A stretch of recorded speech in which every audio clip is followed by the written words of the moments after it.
Yo,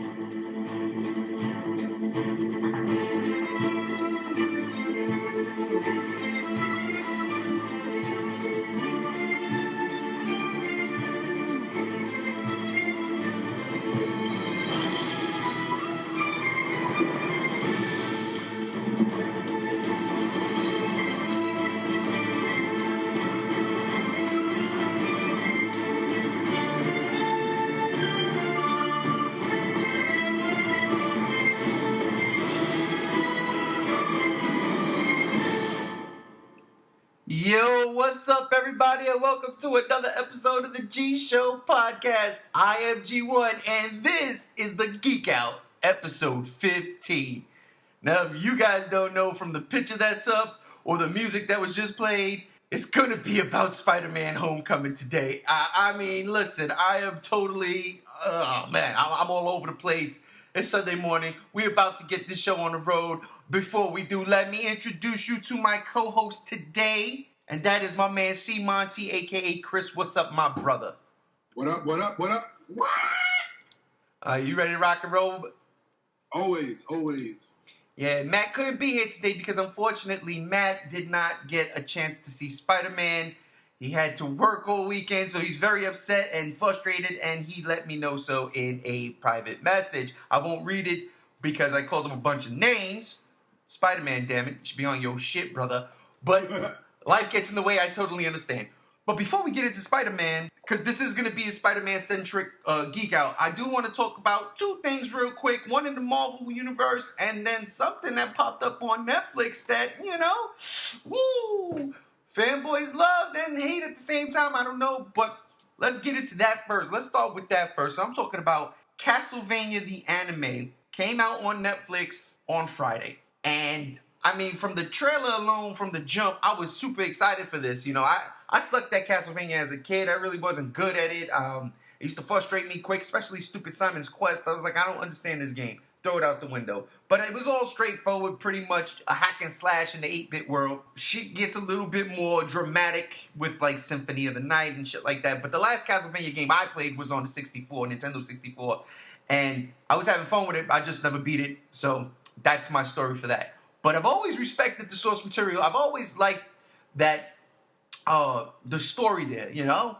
Dracula Castle keeps popping up, and you got this family, the Belmonts, Simon, my man, keep going up there to, take care of Dracula, and he keeps coming back. It's like one of them horror movies from the 80s, Freddy Krueger and shit. How many different ways can you kill him, and how many different ways can he come back to life? I was a sucker for that. So, Castlevania, I was all for. When they announced the anime, and then they showed the teaser trailer a couple of months back, I was like, whoa, this shit right here is going to be crazy. Like, this is exactly what I think a Castlevania anime should be.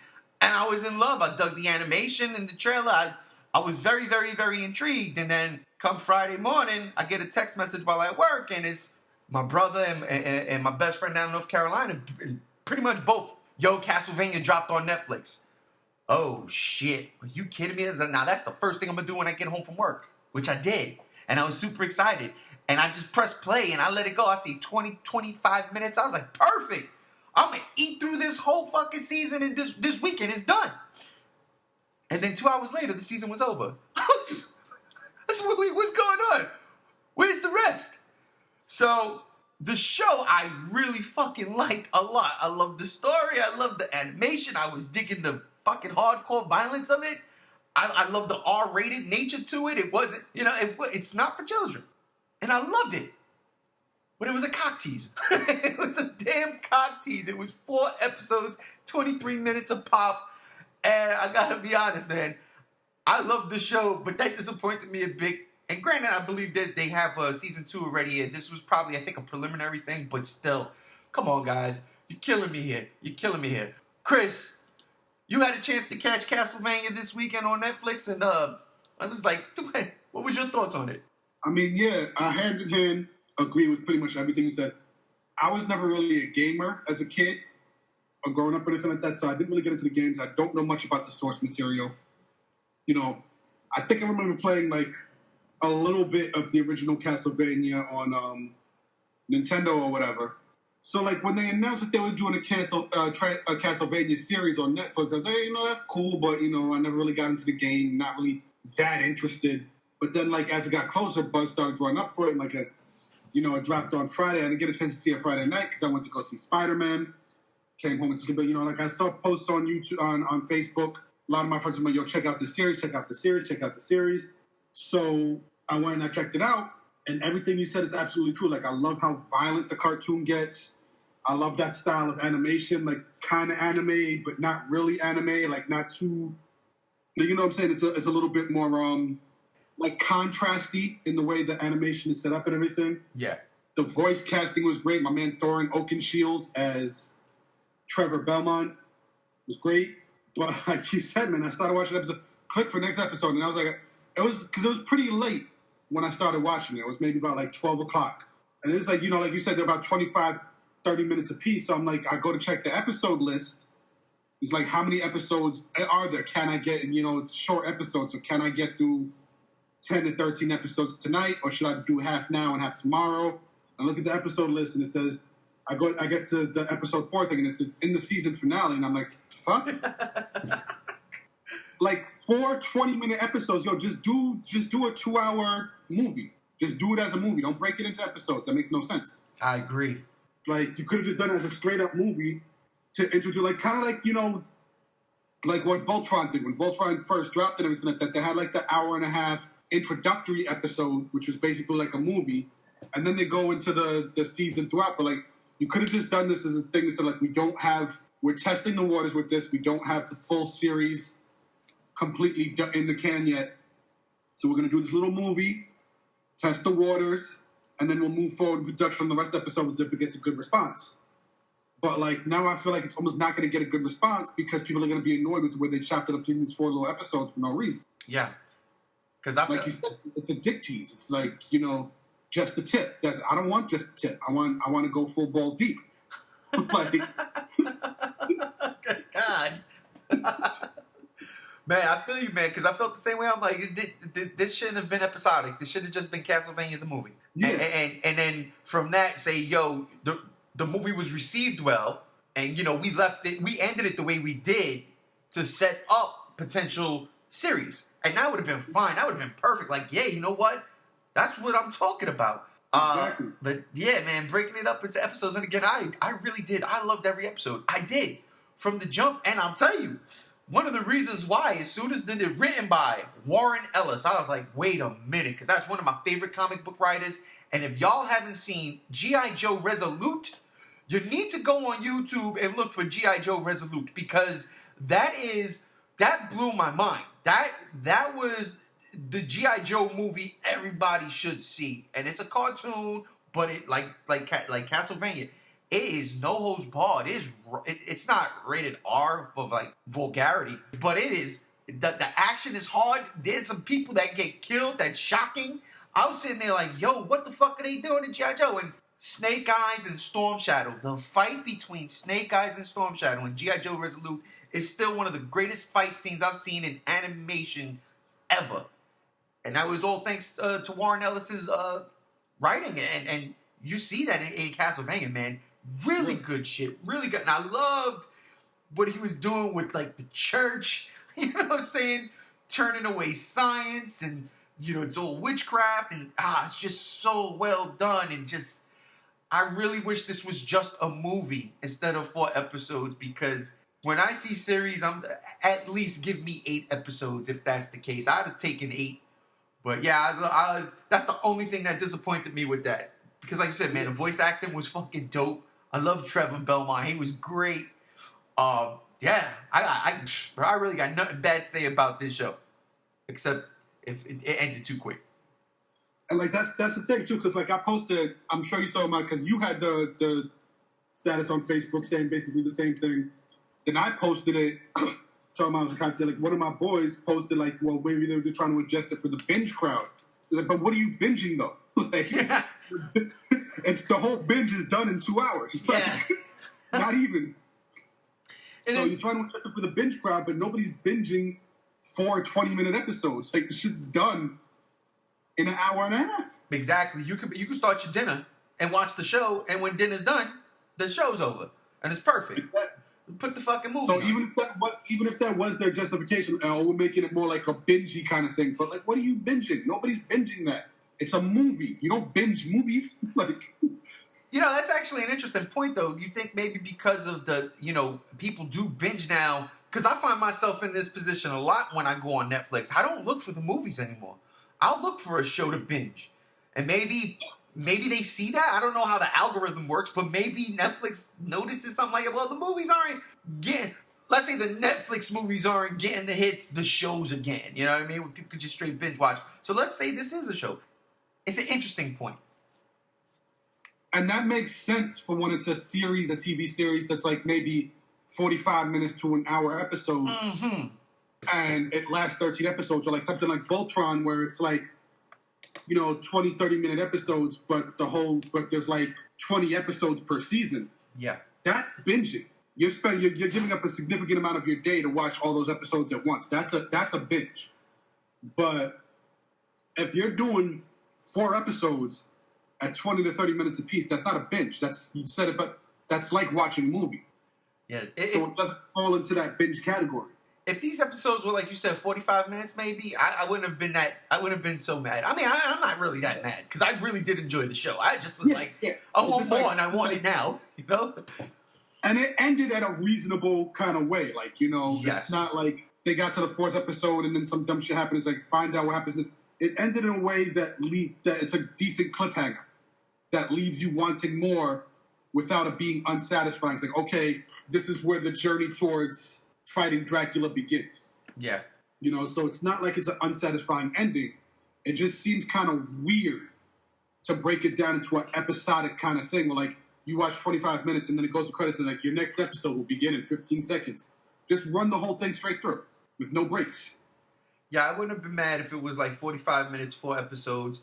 That's solid, 3.5 hour runtime, close to 4 hours. I would have taken that. I would have been like, that's perfect, that's cool, And yeah, it's not really a binge, it's a mini binge. 4 hours of your day just chilling watching anime. I do that shit constantly with Dragon Ball, you know what I mean? So, but yeah. Ultimately, at the end of the day, like, I'm not mad that we only got 4 episodes or whatever like that. I'm not upset about that part. It's just like, it just didn't make sense to me the way they broke it down. It's like, if you're only going to do 4 25-minute episodes, just make it a straight-up feature-length animated movie and then do the series later. And it makes sense for me to do, like, 1 episode, credits, go to the next episode, credits, go to the next episode, credits, go to the next episode, and then it's over. Right. Well, listen, ladies and gentlemen, we're going to jump off this topic, but again, we don't hate the show. I think I speak for Chris here. I highly recommend watching if you're a fan of anime, horror, and just violence. It has all of this. Even if you know nothing about Castlevania whatsoever. Yeah. It's a good show. It's a good show. So, I mean, highly recommend it. We just, we're just a little pissed off because, like I said, the format was whack. It was weird. It's off key. But outside of that, Castlevania, I would have given y'all the 5-star rating, but Netflix just gave us thumbs up now. So I gave you a thumbs up. But that season 2 better be 8 episodes or better. I'm coming for you. I'm coming for you. But jumping off, before we get into Spider-Man, I want to talk a little bit about the Marvel Cinematic Universe and what's to come. And next week, we've got Disney's big convention, the D23 Expo, where they unveil all of their upcoming movies, the television programs, video games, I guess toy lines, whatever. But yeah, the movies, the Marvel Cinematic Universe, the Star Wars universe, we're in, in that. And they're talking. You only care about D23 because of the Marvel and Lucasfilm stuff, not any of like the actual Disney shit. It's true. I'm not going to tell a lie. Well, I will say this, though. With the way Disney's been making their live-action movies now, their animation to live-action, I want to see what the slate is. I know we've got Aladdin somewhere in the mix. I've heard Dumbo, Mulan, yeah. So I want to see, like, if they announce anything, that we haven't heard of yet. And, so things in that nature, I'm kind of like, Disney's just shy. They shooting on all the right cylinders, with the exception of the shit that went down with Lucasfilm and Han Solo and shit like that. But outside of all that nonsense, Disney's on point. And with their D23 Expo, it looks like Marvel is going to be showing off some Infinity War stuff. And that's a week before Comic-Con. You know, Comic-Con is usually where we get all the juicy shit, but I don't know, Disney's like, nah, you know what? We got our own shit. Let's drop it here. Let's showcase what we have here. And we still have Thor, then we have Black Panther, and then Infinity War. But they're gonna give us some Infinity War stuff now. I'm totally looking forward to it, especially after seeing Spider-Man. Chris, what about you? You looking forward to this? Of course. I mean, like, when they did the big Marvel thing a few years back, when they announced Chadwick Boseman as Black Panther and everything like that, and they did that kind of 2-3 minute teaser for Infinity War where they showed like the clips of all the old movies, and then you see like the gauntlet turning into the camera and it pans out to see Thanos' face. Like, I was so hype off of that, you couldn't talk to me for a week about anything else. Like, if you said, yo, Chris, did you clean your room? Thanos, motherfucker! Any other topic of conversation got pushed aside. Yo, Chris, you got those reports for me for the Thanos had the gauntlet. Like, so I was so hyped over that. So I'm looking forward to what they give us for the D23 Expo, because my understanding was that the first major Infinity War tease was going to come in the Stinger at the end of Ragnarok. Right. Like, that was going to be a thing. Like, this is where we're going to first start showing you. We've been giving you these little snippets here and there. Thanos reaching into his own gauntlet, going, "I'm fine, I'll do it myself," and all that shit. My understanding was that at the end of Thor Ragnarok, those end credit scenes were supposed to be like the first real we got anything of any like significant content leading towards Infinity War. But now they're talking about they might lease up stuff at D23, so definitely curious to see what they're going to show us. Yeah, me too. I'm really excited for it, to be honest with you. I mean, I'm still trying to grasp 30 some odd characters. I'm like, all right, who could it be? You know, you got the Guardians here, you got the Avengers here, you know. Yeah, more than that, like Scarlett Johansson in an interview said there was one part where they had like 32 people in just one scene. Oh. But I'm hearing word that there's going to be like upwards of 60 Marvel characters in this movie altogether. See, and that's the crazy thing, because all right, we know we're going to get a Captain Marvel introduction or cameo, something that, you know, Brie Larson's going to be there. Do you think they incorporate, even though, you know, they've kind of been pushing it aside or keeping away from it, but do you think they incorporate S.H.I.E.L.D. and Humans, maybe even the Netflix stuff? Because it's a lot of shit. See, I'm really hoping, and I don't want to get too amped about it, because, you know, I've been let down in the past by like my expectations and everything like that. But they're talking about like this upwards of 60 Marvel characters in this movie.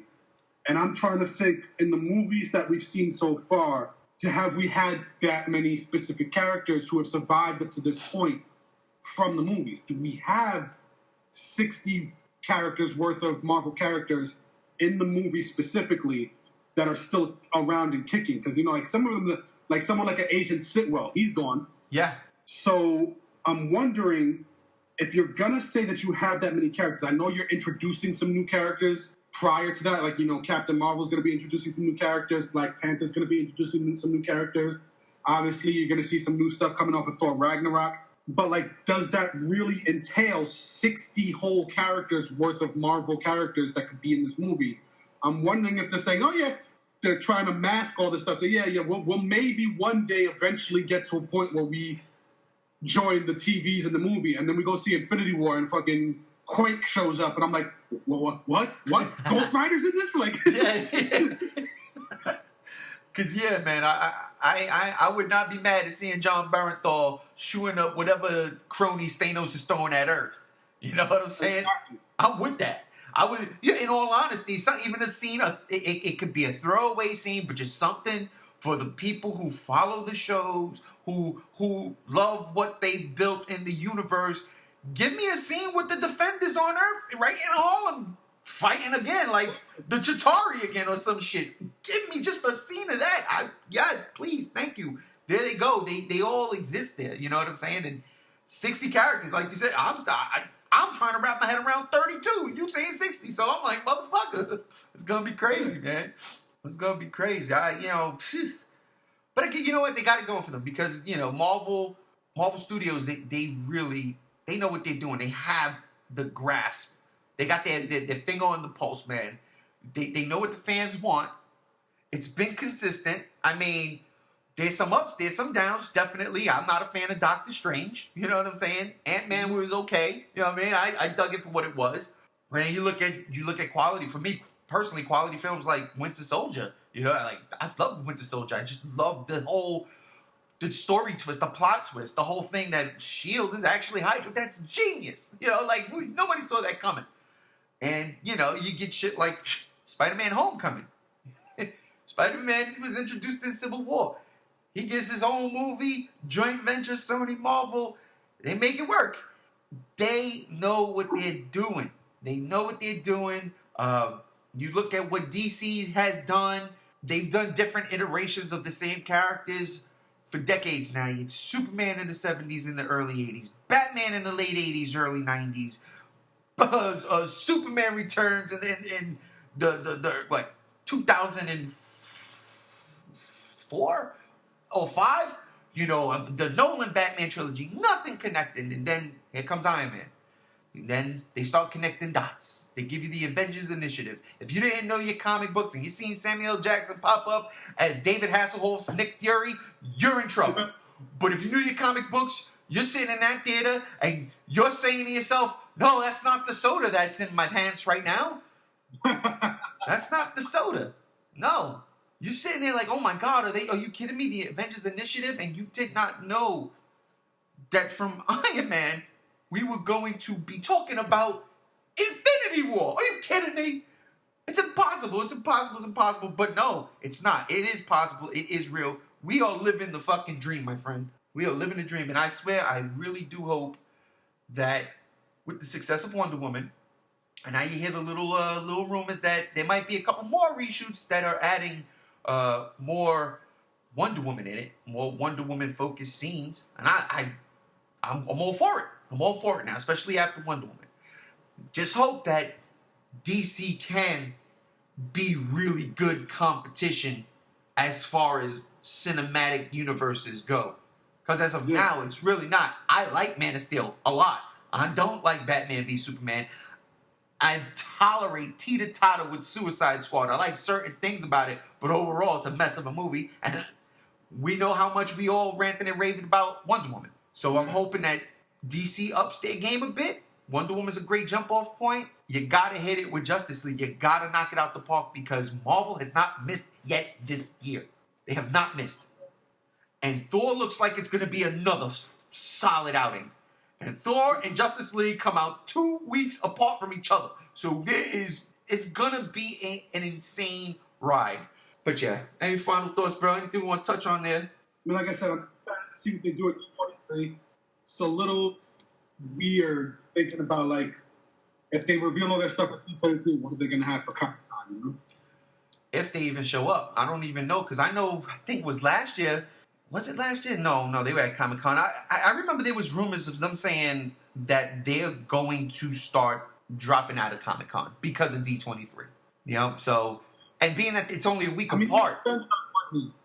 What was that? It makes sense on one hand. No, I'm saying that it makes sense on one hand, but I'm starting to see a lot of like little rumblings about people kind of pulling away from Comic-Con. I wonder what's going on with that. It's a different vibe. I think it became too popular, and I don't mean that in a negative way. I just think I think it's more popular now for pretty much the wrong reasons. It's not what it initially started off as. And even when Comic-Con started getting all that exclusive shit, the internet age kind of shut it, broke it. It kind of broke it. It's huge. I mean, I went to the first Comic-Con in New York, and I loved every single minute of it.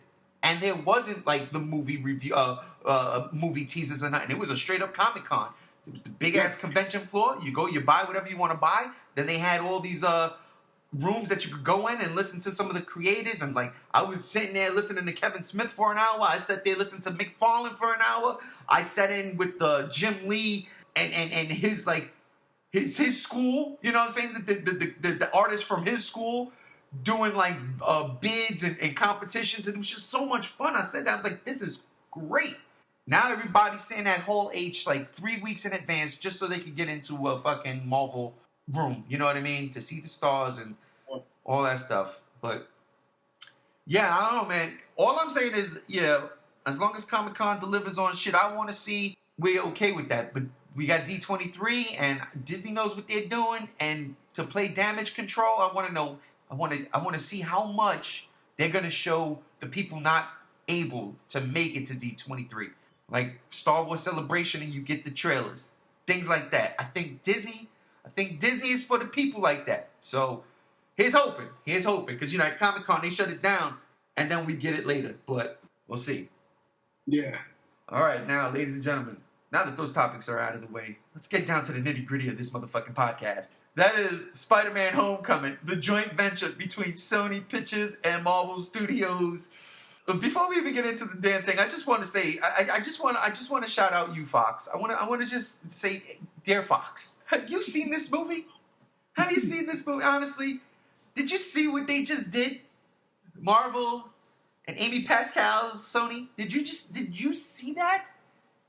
Don't tell me Marvel isn't willing to work with you to get the X-Men. You think they want to be doing the Inhumans, Fox? Do you honestly believe Marvel wants to be doing the Inhumans? I don't believe it. Nobody wanted to do Inhumans. That's my point. So Fox, take a page out of this picture and make amends with whoever you have to make amends with, so you can get your movies to such a place. And then, but the scary part is then Disney will take over the world. That would be a wrap.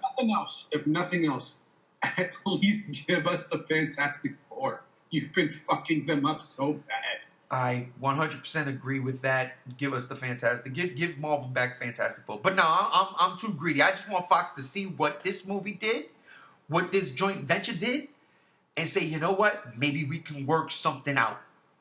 And you'll get Hugh Jackman back. You know he'll come back. You know it. He'll come back as Old Man Logan or whatever he wants to come back as, just to be next to Chris Evans. And yeah, okay, I rambled, but that's it. Sincerely, a fanboy. Spider-Man Homecoming. Like I said previously, Marvel has not dropped the ball this year yet. Marvel has been knocking it out the park. Superhero comics in general have been knocking it out the park this year. From Logan to Wonder Woman to Guardians of the Galaxy to now Spider-Man. I cannot believe this roller coaster ride we're on. And for it to culminate, it's not even culminated yet, because we still got shit like The Kingsman. We still got Thor Ragnarok. We still got Justice League. It's still movies. But as of right now, this is it. And Spider-Man is my favorite all-time Marvel character. I'm a DC fanboy at heart, but Spider-Man is my all-time favorite Marvel character. And I can watch the Tobey Maguire movies and not be mad for what they were. I can't watch the Amazing Spider-Man movies because that's not Peter Parker to me. This movie, they nailed it. They absolutely nailed it. If Spider-Man 2 Spider-Man 2 was my favorite comic book movie for a very long time. Then the Avengers came out, and I know Chris is going to disagree with that. That's okay. But as far as Spider-Man movies go, Spider-Man 2 was the end-all be-all in my personal opinion. Doc Ock was great. Tobey Maguire was, the story was great. It felt like a comic book movie. Here comes Tom Holland and Marvel and Sony's little joint venture. Here comes a complete diverse cast. I mean, everything is different. Everything. And works. And here it comes. Give you a John Hughes feel, 80s type of teenage comedy with a superhero that we all know and love. And bang. Home run. Knocks it out the fucking park. It definitely solidifies top spot in my book as far as Spider-Man movies go. I'm sorry, Spider-Man 2. You're right there. But this is... I can't tell you how much fun I had in this movie. From ear to ear, I had this stupid cheese smile on for pretty much the entire fucking movie. Even when Michael Keaton, which we would get to, is going all in, smile ear to ear. And I am gushing. I cannot not gush about it. I think this right here, as of right now, and you know I love Guardians too. This might be my favorite superhero movie right now, to date, of this year. It took Logan out, Wonder Woman, Guardians. This is it. Chris, what about you? I don't know if I would go that far. I still prefer Wonder Woman. Right. But All right, so here's where we're gonna get into the little debate area because I absolutely love this movie, probably as much as you do. Right. Well, not as much because that's for Wonder Woman. Right. But this is one of those things. This is one of those movies where I recognize all of its flaws and I don't care because I enjoyed the movie. So it's kind of like that one cousin you have who's a little bit of a dick, like maybe he's an alcoholic, but you love him anyway. It sounds like me and you. Yeah, because there are plenty of things in this movie where I can highlight where we're like, that seems stupid to me. That seems like it doesn't work. That was unnecessary. But I can put all that aside and be like, you know what? I still absolutely love this movie because it was a solid Spider-Man story. Yeah. And I don't care. There's, a lot of people say, no, Tobey Maguire this, Tobey Maguire that, Tom Holland this, and they're like, yo, to date of the 3 iterations of Spider-Man that we have seen on screen, Tom Holland is the best one. Yep. I don't care what arguments you have. I don't care what you say, the original, whatever like that. Tom Holland's version of Spider-Man, Peter Parker, is the truest to the comics that we've gotten. It's the most, and putting that aside, putting the superhero aspect of aside, it's probably one of the most realistic iterations of a bunch of high school kids in a high school that I've seen. Like, I love what they, even though I felt, and this is where I started getting to the parts where I could, because, I felt like this Flash Thompson character was unnecessary. He didn't need to be in the movie. Right. But as far as being a bully goes, he's like the most realistic iteration of a bully I've seen because he wasn't like this over-the-top jock dunking people's heads into water. He was just kind of a dick. Yep. Rich kid with money. Exactly. And, I don't know, maybe it's just because of the bubble that I've lived in, I haven't experienced, those kind of bullies that are, physically aggressive and assault people and everything like that. But most bullies that I've encountered throughout my life are just people who are just kind of dicks. Thompson was. He was, the most realistic version of a high school bully that I've seen.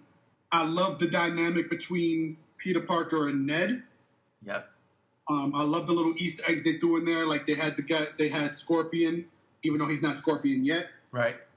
I love that you have Donald Glover's character, and when he goes to do the interrogation scene, he's like, yo, I got a nephew that lives in this neighborhood. And I'm like, yep, you do, and he's Miles Morales. He's Miles Morales, yep. So I love those little nods that they did. And going back to Spider-Man 2, because you talked about Alfred Molina's performance, and Alfred Molina's performance was amazing in Spider-Man 2 as Doc Ock. To date, one of the most intimidating comic book movie villains I've seen. When he has that part where he grabs Peter Parker in the restaurant and goes bring me your friend Spider-Man or I'll peel the flesh from her bones. Yep. That was some dark shit.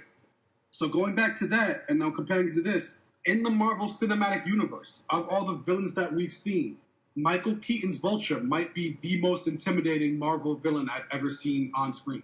I think he's the best Marvel villain we've seen on screen to date. Up until when Thanos comes, we'll see what Josh Brolin does with Thanos. But as of right now, Yeah, because most of them have been kind of cartoonish and over the top. And this was a dude that, was realistically threatening. Yeah. Are we doing full spoilers? We can go into some spoilers. That's cool. Just heads up, everybody. Spoilers. That scene where he drops Peter and Liz off at the homecoming dance, and he goes, Liz, go inside. I'm going to give Peter the dad talk. Yep. And he pulls out the gun. Oh, my God. If I was Peter and I was trying to convince him to stop being evil, it's I want you to think about what you're doing right now. You are pointing a gun and threatening a 15-year-old. These are the life decisions you've been making. Think about that when you try to tell me you're not the bad guy. Oh, shit. Think about the decisions you made in your life that have led you to this point.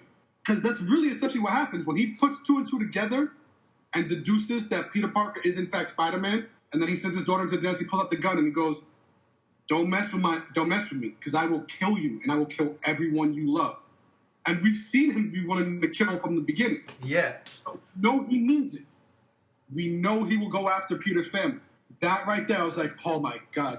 And nobody else but Michael Keaton could have pulled that off convincingly, because Michael Keaton's got that darkness, that craziness in his eyes you see once in a while. Oh, yes, he is. To date, I feel like he's been the most intimidating, next to Loki, the most well-developed Marvel villain that we've seen. Because all the rest of them is kind of the people there who are just there to be challenges to the heroes to overcome. Right. He was an actual well-developed, you understood his motivations, you understood why the way he was. The same thing with Loki. Loki was the outcast. He got pushed aside because he was adopted or whatever like that. So you understood Loki's motivations. Same thing here. He was a well-developed character. The rest of them really haven't been. Exactly. And that's I've seen some things online and it was the Vulture was whack and I was like, what? It was the worst villain. I'm sitting there really? He did. Did you watch the same movie I watched? Yeah, I mean, the motivation is there. It's right at the beginning. They take the contract. The man screws him. He doesn't like it. You know? And he even says as much where he goes, the world's changing. We got to change with it. There you go. There's your setup. There's your setup. So, I mean, I was confused by some comments I've seen, but I'm like, all right, to each their own. Still the best fucking comic book movie for me this year so far. That Michael Keaton scene in the car was an unfucking believable. And when he says, "You saved my little girl, so pretty much here's your pass." Yeah. Go in there, forget this conversation ever happened, show my daughter a good time, just not too good of a good time. I was like, yep.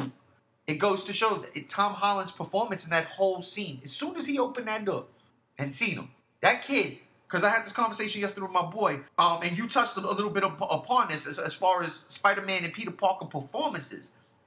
Andrew Garfield is going to be an Academy Award winner. Tobey Maguire, you know, did he win or wasn't he nominated? Like, yeah, he's nominated for something. He's an Oscar caliber performer. Tobey Maguire was the worst crybaby in like, he was terrible, right? He was absolutely terrible. Andrew Garfield, I just didn't like the direction they gave him. I didn't like that portrayal of Peter Parker, so I was already like a hipster. Yeah, I was totally out of that movie from the jump, both of them. But the only thing I feel like those movies really got right was the death of Gwen Stacy. That's all they got right. Yeah, that was pretty. That was it. But the ferry sequence. I'm gonna touch on this too for a minute too, because I thought that was done genius. But when they take the suit from him, that kid's anguish. He was beaten, broken, humiliated. He's not gonna be an Avenger. It's over. It's over. And when he goes to Aunt May, when she was freaking out, like, where were you? I called 5 different priests looking for you.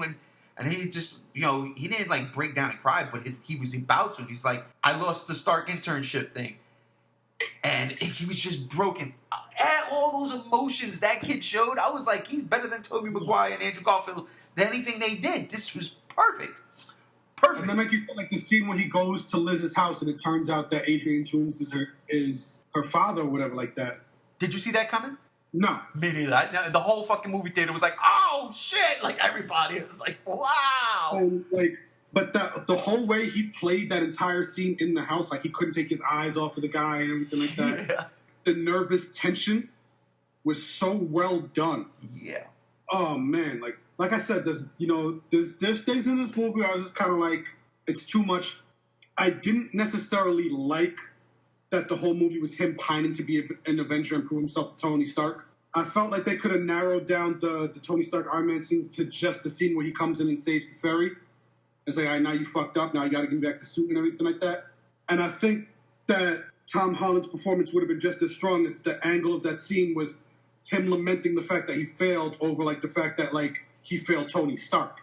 Right. Like, he was more upset that he lost the suit than he was, and I think a real Peter Parker would have been more upset about the fact that he almost got everybody killed. See, and I got to disagree there for a minute, because I think he did everything in his power to save everybody. And no, I know.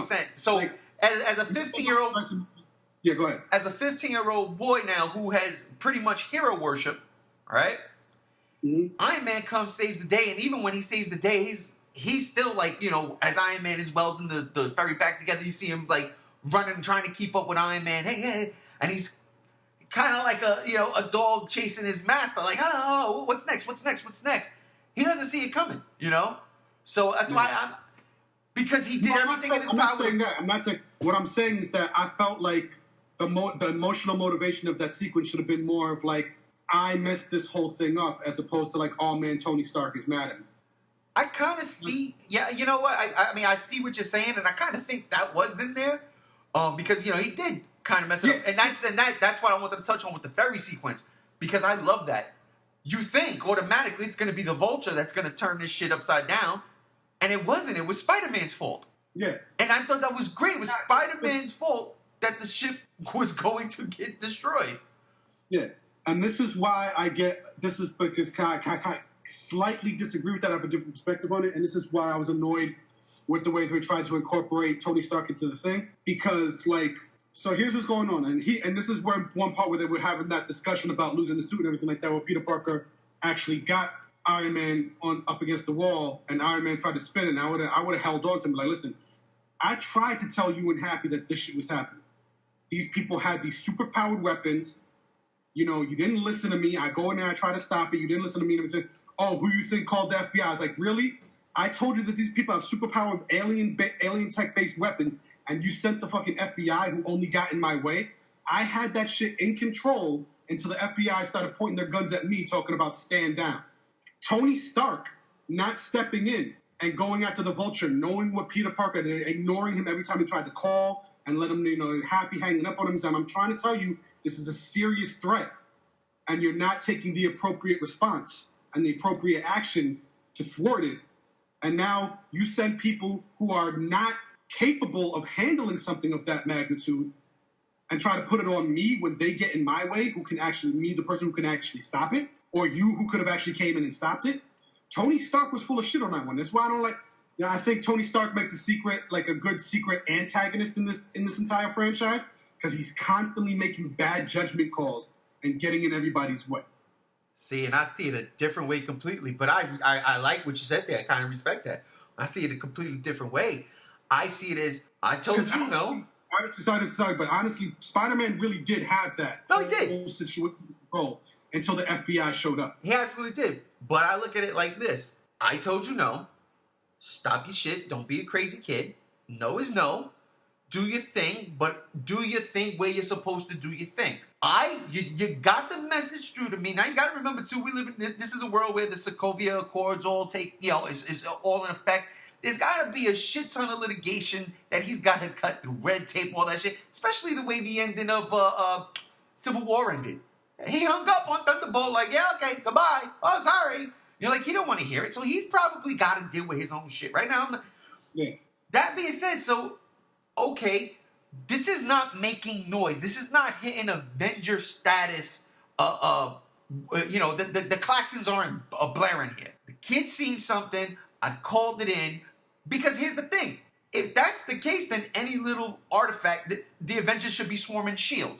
all the time. They should be constantly popping up on that show. It's the same universe.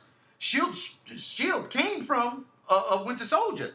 That whole show was, set up Winter Soldier. He can't, his mind now, you got to remember, Cap's on the loose somewhere, so he's got to be focusing on that. He probably knows where Cap is. We don't know what the behind-the-scenes shit is going on. We have no clue. Leave this to the people who were in charge before there were people like us. It's not something that's hitting the radar. Let the FBI handle it. Hey, listen, something's going down. And it's Tony Stark. Okay, we'll go and we'll check it out. So, yes, while Spider-Man did have everything under control, I don't think that it was necessary. It necessitated an Avengers response. Yes, they have these weapons, but who doesn't? You know what I mean? Do you know when they needed to go and get that shit? At the beginning of Age of Ultron, when Hydra had it. And they did. Yeah. You know what I'm saying? So that's why I look at it like that. It's not an extinction level event. Let the feds handle that. That's how I took it. So true.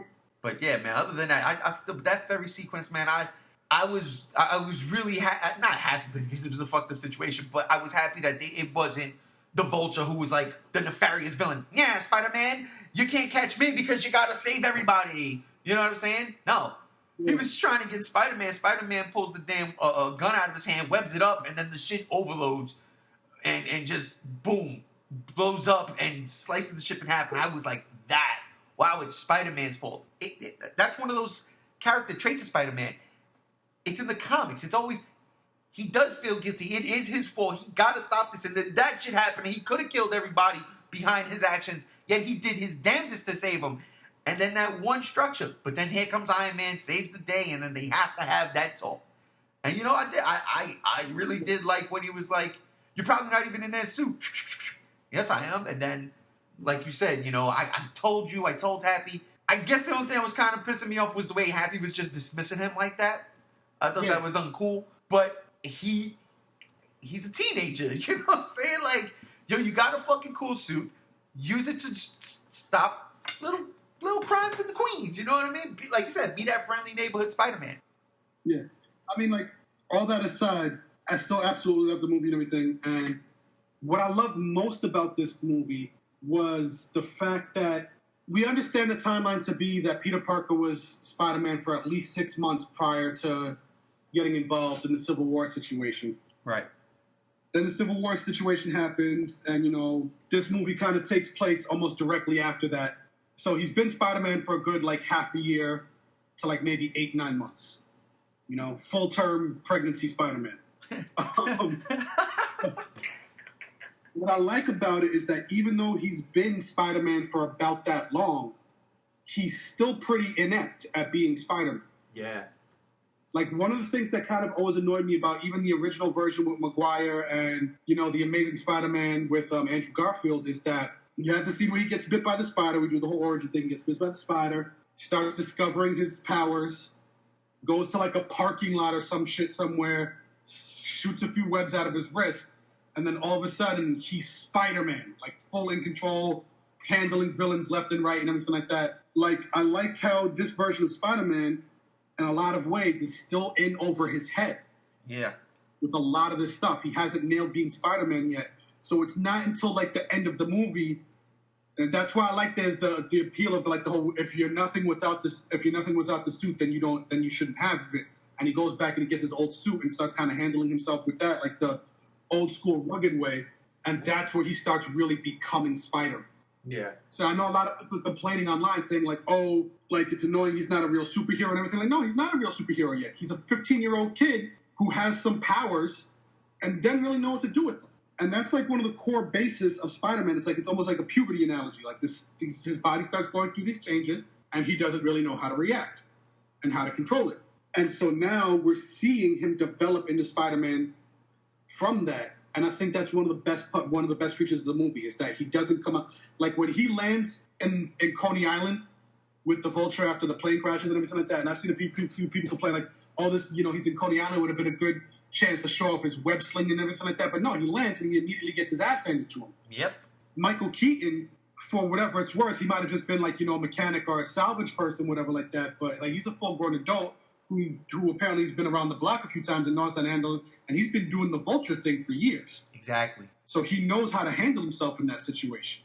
And I just thought it was a really great thing where he has to, like, this is a movie, the entire movie is about him becoming Spider-Man as opposed to got bit by a spider, practiced a few webs, now I'm Spider-Man, and the rest of the movie I'm Spider-Man.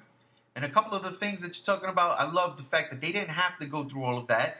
Or they mentioned it in the past. You got bit by a spider? Can I get bit by the spider? Spider's dead, Ned.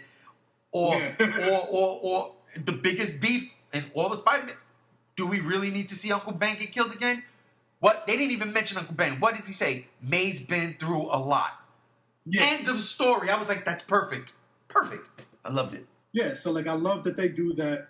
I fucking love the scene where when he goes to confront Vulture in the warehouse and he drops the building on him. Yes. And he becomes a kid again for like 5 minutes. He said, like, somebody help me, please. I can't, somebody, anyone, I'm here. I'm stuck under the thing. He panicked. And he's panicked, exactly. And this goes to show, like, his transition from Peter Parker to Spider-Man, because he looks down and he sees his mask in the water and, like, his own reflection is covering half his face. He's like, that part was cheesy. I hated that look. That was the only thing I was like, ugh. Yeah, the look itself was cheesy, but the emotional thing that Tom Holland put into it after that. Yeah. He's like, come on, Spider-Man. Come on, Spider-Man. I was like, yeah, come on, Spider-Man. Let me ask you a question. For whatever reason, I thought maybe an Avenger was going to pop up. I knew it would be like, he's going to lift that fucking shit. I'm glad he did. Believe you me, I am. Because I was like, oh, man, it's taken away from this kid. I will say another thing that I kind of half liked, half didn't like about the movie was the way Tony Stark designed the suit for him. Certain things were cool. I like the fact that he had the little drone on the chest. I like that he had the spider trackers. I like the parachute. So certain features were cool, but then it started getting to a point where they started throwing in features that made it feel like this is more like a video game Spider-Man. like the web tasers. That's so much fun. I was like, but the one thing that I absolutely hated was when the suit suggested the insta-kill mode. It was cool. I mean, I get that they were doing it for like that little throwaway joke of like, stop suggesting insta-kill. Yeah. But like, why would Tony Stark put an insta-kill feature into a suit that he designed for a 15-year-old? Remember, training wheel protocols, that wasn't supposed to pop off. Yeah, but it should never been in there in the first place. Depends. Why, even when the training wheels protocols came off, why would you allow a 15-year-old to be walking around in the suit that had an insta-kill mode? I got you on that. that was Tony Stark underestimating the minds of young geniuses. That's what Ned was.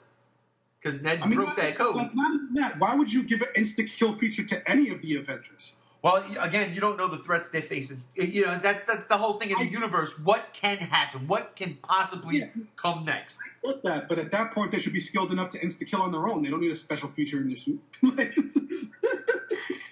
And I just thought that it was just like a dumb thing to do just to have that one little throwaway joke. Because then you go back and you think about it, like you put an insta-kill mode into a 15-year-old person's suit. Why would you do that? Like the emotion... Like, teenagers are like some of the most emotionally volatile creatures on the planet. Well, to be fair, Karen, who I believe was his, computer voice name, she asked him if he went through all the training. So I think it's more like a graduation. What do you think? Do you think maybe Spider-Man graduation? Nah, that would be too fucking dumb. I'm over here. I just don't think that to do that just to have the one little joke where you can say, stop suggesting insta-kill. Right. I just think that, like, that joke wasn't worth the thought process of, like, hey, Tony Stark should make an insta-kill mode for the 15-year-old in the spider suit. That joke went over well with me, I'll tell you that much. It wasn't bad at it. It was funny. It was a funny joke. It just seemed like there was an unnecessary feature to get to it. Yeah. All right. So is that the only cons before we kind of reel this in and wrap it up? Yeah. I mean, like, outside of that, I really, really, really dug this movie. The thing I dug the most, though, because you know how much how much of a troll I am, and how much I love a good troll move, was that Captain America finger at the end. That was the best thing, dude. My theater erupted. We all, like, nobody was mad. Nobody was mad. Because, like, I went into it thinking, like, because we talked a little bit earlier with the D23 thing that, like, my understanding was the big Infinity War teaser was supposed to come at the end of Thor Ragnarok. So I was like, well, if they're doing the Infinity War teaser at the end of Ragnarok, what are they going to set up to tease in Homecoming? It'll probably just be like some more Spider-Man stuff, right? Like they'll be setting up the next villain, which it kind of did with Scorpion and the prison scene, whatever like that. Yeah. But then I was like, what's going to be the second stinger, though? Like, after they showed that, so what's going to be the second stinger? What is Bo Keaton Woodbine as a Shocker going to get off the side of that bus and be like, I'm going to tear shit up or whatever like that? Or, like, you're going to do something else? Like, what are they going to set up in the future? And then it comes in, it's like that school video where Captain America is like, the greatest virtue that a person can have is patience. Sometimes, though, it feels like, even when you feel like your time is being wasted, you sit there and you wonder why you spent all this time just to be disappointed. And then he goes, how many more of these? But did he say something in that also? He was like, I know a thing or two about patience. When he was talking about being trapped in the ice, dude, I was dying. I was like, this is... I love how you do it in those videos. Everything goes back to being trapped in ice for 75 years. Let me ask you real quick, because I know one of my friends didn't like this, and I was like, why? I thought this was a great throwaway setup. What you think about Zendaya being Michelle Jones? I fucking hated that. Really? Oh, I loved it. You know why? Because it gave me flashbacks to the whole Star Trek Into Darkness, he's not Khan, he is Khan thing. Right. It was such a lame thing that they spent months trying to convince us that she wasn't MJ. But she's not MJ. That's the thing, though. So, like, if she's not MJ, then why have it go, my friends call me MJ? That's the best part about it all, because this is the way I took it. This is what I took from it, because the setup, like you said, a perfect teenage movie in high school that you said that they showcased that really well. They did. Could you imagine if they do bring in Mary Jane, right? There's two MJs? The comedy that could come from that. That's all I'm saying. That's what I saw. I saw some potential there, especially with Ned, because Ned's crazy. I feel like what's more likely going to wind up happening is that in the sequel goes, well, Michelle's actually my middle name. My first name is Mary. No. That would be terrible. No, that would be terrible. But I feel like that's what's going to happen, and I feel like that's what they were setting up with this stupid MJ line. Like, you spent all this time trying to convince us that she's not MJ, and then you throw in that little MJ line, and it's like, fuck you. I loved it. Again, maybe that is they're out because they could see how the people reacted to it and say, okay, we can actually still throw Mary Jane. We could do it. They can. They didn't compromise anything. Anyway. What was like that? I said, that was the one thing that I thought they got right about the Amazing Spider-Man things. They went with Gwen Stacy first. Right. And I want them to do Gwen Stacy first because, like, I know they're trying not to rehash things that we've already seen and everything like that. But even more so than the Uncle Ben thing, the Gwen Stacy moment is such a significant factor in the shaping of Peter Parker into Spider-Man that I feel that it's absolutely essential to have in his story arc. See, and I don't think we need it here.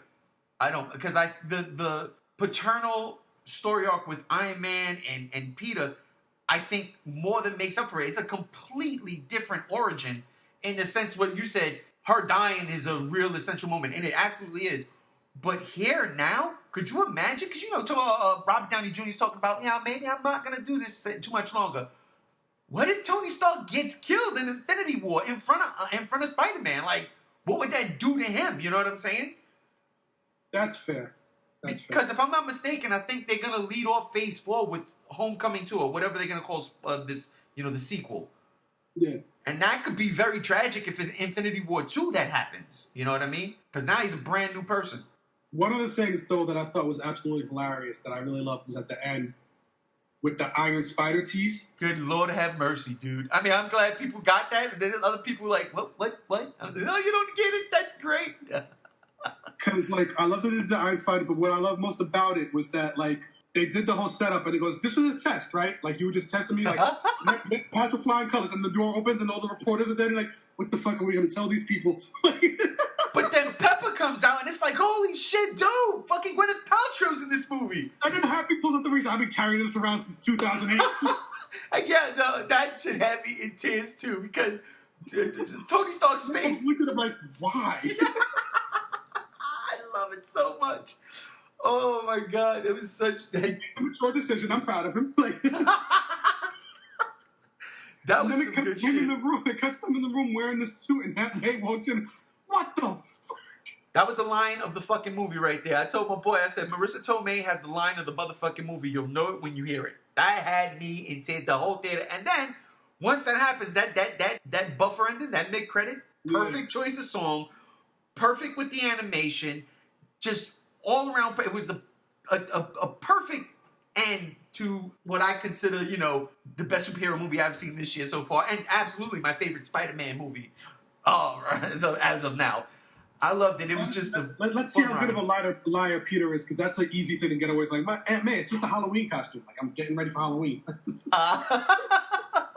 Could you imagine? I wouldn't mind though if she knew, Yeah. But yeah. Overall, solid fucking movie. It's my favorite of the year so far. That's me. Like, I've been talking about it with Peter, and like he's been critiquing it the same way I have and everything like that. Only he doesn't share the same view as me. Right. I'm like, yeah, you're right. All of these things in this movie were kind of stupid. I wish you were there. I wish you were there. My last day in Brooklyn before I moved out here, we hung out and we had this very long conversation over the course of about 7-8 Yinglings apiece on the credentials of the Avengers one and how he's wrong for not liking that movie and how me and G2 at the time were perfectly 100% right, because you're not a comic book fan. You don't know what you're talking about. Shut up. But I love you, Pete. Happy birthday, brother. I'm going to be honest with you. I probably would have been on his side on that. Oh, I know. That's why I said I wish you were there. It would have been an even 2-on-2. Next tag team match. Yeah, man. It was so fucked up. Like, we were ganging up on him. But, he held his own, and that's important. But, listen, man. We'll wrap this up. Your final verdict, man. You got any kind of scores for Spider-Man? What I'll say is this. Going back to our whole top 5 of the year thing, and how I said last week that Baby Driver goes onto my top 5 now and probably stays there. Yeah. Homecoming didn't change that. Gotcha. Homecoming will definitely be in my top 10 of the year. I'm not sure.